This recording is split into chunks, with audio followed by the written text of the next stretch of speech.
బాబాయ్ గారు ఉమ్. ఏంది ఇంకా రేపు కానీ ఎల్లుండితో ఎవరి భవిష్యత్ జాతకాలని తెలిసిపోతున్నాయి. అవునా? ఆ, ఇంకా 48 గంటలు ఉంది. 48 గంటలు కూడా లేదు. లేదు లేదు, గంట తక్కువ. ఆ, రేపు ఈ పాటికి కొంత ఉదయంగా చిన్న చిన్న అర్థమైపోతాయి. మేజర్ లెక్కింపులు ఉంటే మట్టికి రేపు మధ్యాహ్నం నుంచి, లేకపోతే రేపు 11-12 తెలిపోతాయి. అంతేనా? అయితే ఇక్కడ ఒకటి నిన్నటి దాకా ఎగ్జిట్ పోల్ హడావడి చేసిన అన్ని సంస్థలన్నీ మేజర్ గా కూటమికి వస్తుందని చెప్పి అన్ని నేషనల్ మీడియా కానీ ఇటు కానీ ఏది లోకల్లో ఉన్న సర్వే సంస్థలన్నీ చెప్పింది. దాన్ని ఎలా చూస్తారు? అవునా? అయితే 40 సర్వేలు ఏమో చేసినాయి మన ఆంధ్ర రాష్ట్రానికి కానీ భారతదేశానికి కానీ, నాకు తెలియదు. 40 సర్వేల్లో 4 తక్కువ 36 సర్వేలు తెలుగుదేశం ఎంపీలు తెలుగుదేశం ఎమ్మెల్యేలు గెలుస్తారని చెప్పింది. ఒక 4 సర్వేలు మట్టికి వైఎస్ఆర్సీపీకి చెప్పింది నిన్నటి వరకు. అంతే కదండి?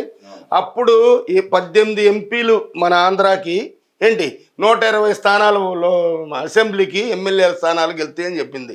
ఆ మిగతా ఏదన్నా తప్పు చెప్పినాయి అంటే వాళ్ళు ఆలోచించుకోవాలి. తర్వాత ఏది ఏమైనా పక్కాగా మోడీకి మన ఆంధ్ర రాష్ట్రం నుంచి ఎంపీలని 18 మందిని చంద్రబాబు నాయుడు గారు పంపిస్తాడు అని మాకు నమ్మకం. సరే, ఇంకా తర్వాత ఎమ్మెల్యే సీట్లు అంటారు 120 కాదు ఇంకా పెరుగుతాయి అనే ఆశాభావం కూడా కలిగింది.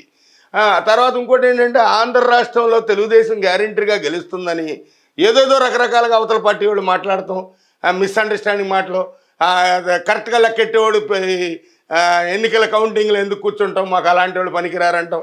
ఇవన్నీ ప్రత్యర్థి పార్టీలు అవతల పార్టీలు మాట్లాడుతున్నాయి తెలుగుదేశం మీద. కొంచెం కక్షదారులు ఏమైనా ఉంటే, ఇబ్బందికరం ఉంటే అవన్నీ వింటున్నాం. వాటికి సమాధానం వాళ్ళు ఈసీ చూసుకుంటారు, కలెక్టర్లు చూసుకుంటారు, పోలీసు చూసుకుంటారు. ఇప్పుడు మనకనే ప్రజెంట్ ఆ లెక్క వస్తే మన ఇక్కడికి వచ్చి విజయవాడ ఎంపీలని, గుంటూరు ఎంపీలని, లేకపోతే తూర్పులో శ్రీకాకుళం ఎంపీ రామ్మోహన్ నాయుడిని, ఇలాంటి వాళ్ళందరినీ, ఈ చిన్ని గారిని, పెమ్మసాని చంద్రశేఖర్, ఇంకా మనకు నెల్లూరు చిత్తూరు ఎంపీలని వేరే వాళ్ళు వచ్చి మాట్లాడతాం. మేము చంద్రబాబు వెనకాలే, పవన్ కళ్యాణ్ మద్దతుతో అని వాళ్ళు కూడా చెప్పడం జరిగింది. ఇప్పుడు నిన్న సజ్జల గారు మాట్లాడుతూ మాట అన్నాడు. ఏమన్నాయంటే ఏదైతే కొన్ని నేషనల్ మీడియాలు ఇచ్చిన వాటి మీద సర్వేల మీద ఆయన వ్యంగ్యంగా విమర్శించాడు. మాకు 2 ఏదో దానం చేసినట్టు ఇచ్చారు, ఏదో ముష్టి పడేసినట్టు వేశారు అన్నట్టుగా మాట్లాడు. దాన్ని ఎలా చూస్తారు? మరి ఆ లోగడ పూర్వకాలం అదే 5 సంవత్సరాల కిందటి సర్వే మరి వీళ్ళు అనలేదుగా. తెలుగుదేశం చంద్రబాబు నాయుడు కానీ పవన్ కళ్యాణ్ కానీ వీళ్ళేమి అనలేదే, అధైర్యం పడలేదే. మాకు ఇంతే ఇచ్చింది ప్రజానీకం అనుకున్నారు.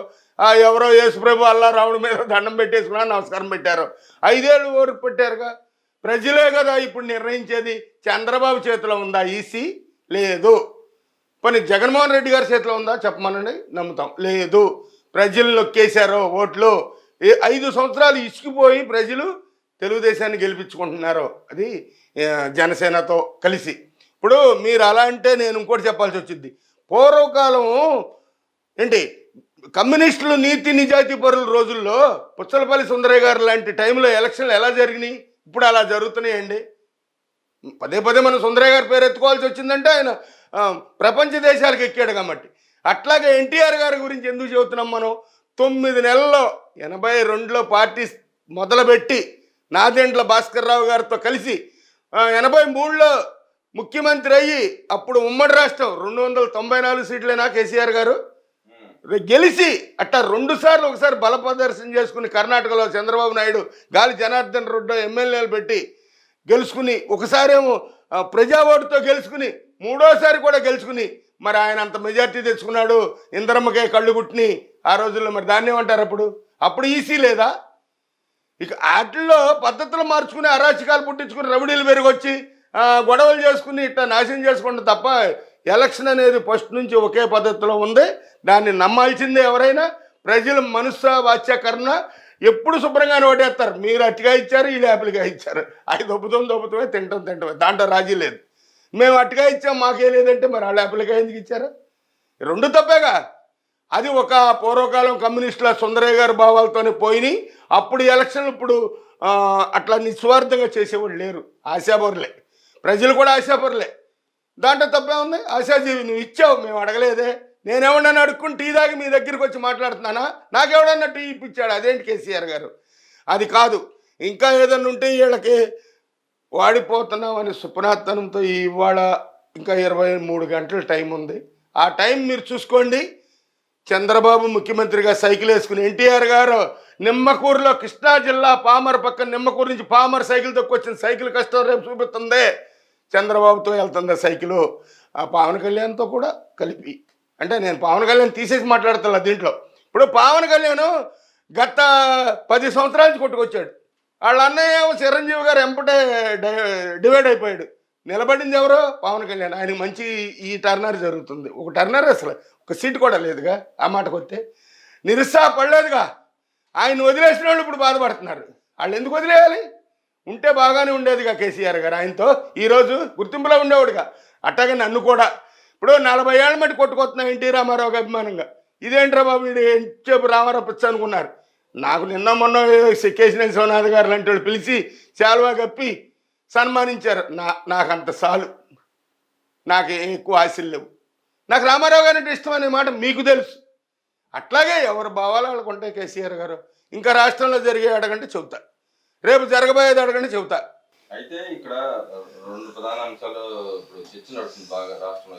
ఏం జరుగుతుందంటే, ఒకటి ఎలక్షన్ ఈ కౌంటింగ్ అయ్యే టైంలో బాగా గొడవలు జరుగుతాయి అనేది ఒకటి చర్చ నడుస్తుంది. దానికి ఆర్జీఎం పోసిన వైఎస్ఆర్సీపీ నుంచి ఆర్జీఎం పోసే దానికి సజ్జలే ఒకడే వాళ్ళ కార్యకర్తలు చెప్పాడు ప్రతి ఒక్కటి ఎలర్ట్గా ఉండాలి. వాళ్ళు రెచ్చగొట్టేశారు ఆల్రెడీ. ఇంకా మీరు చెప్పేదేంటి? దాని గురించి అడిగేదే ఉన్నది. అంతా ఆల్రెడీ ఇండియా ముఖంగా తెలిసిపోయిందిగా. ఏమని? మాకు సరిగ్గా ఉండేవాడు మాకు కౌంటింగ్లో ఎందుకు అడ్డగోలుగా లెక్కేసేవాడు, అడ్డగోటుగా వాళ్ళని తోసేసి మన లెక్కేయమనేవాడు చెప్పమన్న. అదేందా అదంతా మామూలుగా ఈసీ చూసుకుంటే పోలీసు కలెక్టర్లు అందరు గట్టిగానే ఉన్నారు. ఈ తడవ వాళ్ళు చాలా పర్ఫెక్ట్గా రాత్రికి రాత్రే మార్పు వచ్చింది. మీకు ఇంకోటి తెలుసండి, దీంట్లోనే ఓటు మనం ఏలు పెట్టి నొక్కితే సైకిలా గ్లాసా లేకపోతే కమలం గుర్తు మీద లేకపోతే ప్యాన్ గుర్తు మీద అని పడిద్ది కదా. ఆ గుర్తులను కూడా మడతపెట్టి నలిపేసి పక్కన బారేయమనే రూల్స్ సుప్రతనం కూడా దాంట్లో ఒక రిపోర్ట్లో కూడా అది ఈ మీడియా పరంగా చాలామందికి వెళ్ళిపోయింది. అది మీ మీడియా ఇంకో మీడియా ఇవన్నీ వద్దండి. ఇక్కడ వెళ్ళిపోయింది. ఎలా వెళ్ళిపోయిందంటే మంద కాని ఓటు సింపేత్వమో నలిపేత్వమో చేయమని కూడా దానికి తగ్గ వాళ్ళు పెట్టినట్టు. అది అంతా పోలీసు వారు చూసుకుంటారు. వాళ్ళే తక్కువ వాళ్ళండి. తర్వాత ఎవరు ఇది అడిగారు, బెయిల్ వచ్చిందా కుర్రోడికని, ఏది రాయి పొద్దున్న టీవీలో చూసే ఇంటికాడ అది ఈయన ఈటీవీలో వార్తలు వచ్చింది. ఆ బొడ్డోడే 17 ఏళ్ళు ఉంటాయేమో, 16, 17 మైనార్టీ తీరలేదు అనుకుంటా. న్యాయంగా అంత తోడు కాదు. అదేదో అనస్ఫుటిగా ఏం జరిగిందో మరి ఇంకెవరన్నా రాయి ఇసిరారో ఎందుకు ఇసిరారో తెలియదు కానండి. కేసీఆర్ గారు ఆ కుర్రోడిని అరెస్ట్ చేయటం అన్యాయం. ప్లస్ అతనికి బెయిల్ ఇప్పించిన లాయరు ఎవరో పేరు సలీం గారు అనుకుంటా, నాకు తెలియదు. తర్వాత ఇచ్చిన జడ్జి గారికి ఇద్దరికి దండం నమస్కారం. ఎందుకంటే అలాంటి న్యాయమైన కేసులకి బెయిల్ ఇచ్చిన జడ్జి గారికి దండం నమస్కారం. అట్లాంటి న్యాయమైన కేసుకి ఆ కుర్రోడి తరపుని వాదించిన సలీం గారు లాయర్ గారికి నమస్కారం. పోలీసు వారు ఏదో 1-2 కేసుకి ఇవి అనుకూలంగా కట్టడానికి కోర్టులో ఇది నిలబడాలని కేసు మన ఊరికే పెళ్ళి అయిపోకూడదని రాశారేమో కానీ అది నిలబడే కేసు కాదు, కొట్టేస్తారు. అది ఎవరు ముఖ్యమంత్రి ఎవరు కాదు. కక్షదారులు ఒకవేళ చంద్రబాబు ముఖ్యమంత్రి అవుతున్నాడు కాబట్టి అతని మీద ఏదైనా కక్ష పెంచుకుని కేసు బలం చేస్తారా లేదా కొట్టేపిస్తారా అవన్నీ పిచ్చి మాటలు. అది జరగదండి, కొట్టేస్తారు. అది కూటమికి లాభసాటిగా చేసిన ఏంటంటారా, వైఎస్ఆర్సీపీ మీద అభిష్టమే ప్రజలకి. చాలా ఉన్నాయి. రోడ్లు అయ్యి, అమరావతి అది, వర్కర్లకు పనులు అయ్యి, కూలీనాలికి పనులు అయ్యి, పోలవరం ఏది ఒకటేంటి చాలా చెప్పుకుంటే బోడెళ్తాయి. జేబురాండ్ ముందేంటి కిడ్నీలు పడైపోతున్నాయిగా. అంటే మీరు తాగుతారంటారేమో, లేదు నేను దాని నుండి కాదు. అయినా చెప్పాలి కదా, ఒక అంశం అని ఏం చెప్పమంటారు. మీరు అడిగారు 1-2 అయితే గమ్ముకు నోటో వచ్చేస్తాయి. బొక్కు రాసుకు రావాలి, రేపు వస్తాను ఎల్లుండో చదువుతాను. ఒకటేంటండి ఉందండి, స్థలాల మీద పొలాల మీద రాళ్ళేంటి, బొమ్మలేంటి, వీళ్ళ గుమ్మాల కాడ బొమ్మలేంటి. మీరు ఓటు అడిగారా, ఇండ్లు లక్కుంటాకి బొమ్మ పెట్టారా? పెట్టిన రోజు మీ వాచ్మెన్ ఏమయ్యాడయా, తీసేచ్చుగా, మాదే పెట్టాంగా మట్టి. ఇంకా ఏంటి అని అడిగితే మీరు ఒక్కోటి అడగండి, నేను ఒక్కోటి చెబుతా, పొద్దుగుపోద్ది ఇక్కడ తెల్లద్ది, రేపు లెక్క కూడా ఇక్కడే జరిగిపోద్ది, ఇక్కడే మాట్లాడుకుని వెళ్ళిపోదాం. అస్సలు భగవంతుడు నిర్ణయించాడు. శివుడు, బ్రహ్మ, విష్ణు, యేసు, అల్లా, రాముడు నిర్ణయించేశాడు. రేపు ఈ పాటికి కొంత తెలిసిపోద్ది, రేపు 10ంటికి కొంత తెలిసిపోద్ది. మన విజయవాడ మొత్తం రింగేసేసాడు కృష్ణా జిల్లా మొత్తం. అంటే మీరు కేసీఆర్ గారు 2 జిల్లాలు అంటున్నారేమో నాకు తెలియదు. ఇప్పుడు మన కృష్ణా జిల్లా జగ్గైపేట నుంచి అనుకుంటా, శ్రీరామ తాతయ్య కాండించి ఇక్కడ బందర్ వరకే. ఈ బాలశౌరి ఎవరు, అదే గ్లాస్ గుర్తులే, పవన్ కళ్యాణ్ సపోర్టింగ్. అయితే మొత్తం రింగు తిప్పింది ఈయన, శివనాథ్ గారే ఎవరు ఈయన, కేసినేని. మళ్ళీ ఈయన ఒక 200-300 బస్సులు తిప్పుతాడు వాళ్ళు. ఒకప్పుడు వాళ్ళ అన్నయ్య గారు చంద్రబాబు నాయుడు ఒక నిజాయితీగా మాట మాట్లాడాడు, నీకు పదవి ఉంటే బస్సులొద్దు, బస్సులుంటే పదవద్దు, ఏదో ఒకటి నిర్ణయించుకోమన్నాడు, బస్సులు తీపిచ్చేసాడు. అప్పుడు మళ్ళీ ఈయన బస్సులు తిప్పి వర్కర్లు అందరూ భోజనాలు పెడతాడు. ఎంపీ స్థానంలో ఉండి కూడా వాళ్ళ వర్కర్ను బాగా సొత్తాడు. చిరునవ్వుతో గోలు కొట్టాడు. ఇతనిదైతే కన్ఫర్మ్ అయిపోయిందిలే, ఇతని దోలు పదే ఎందుకు కానీ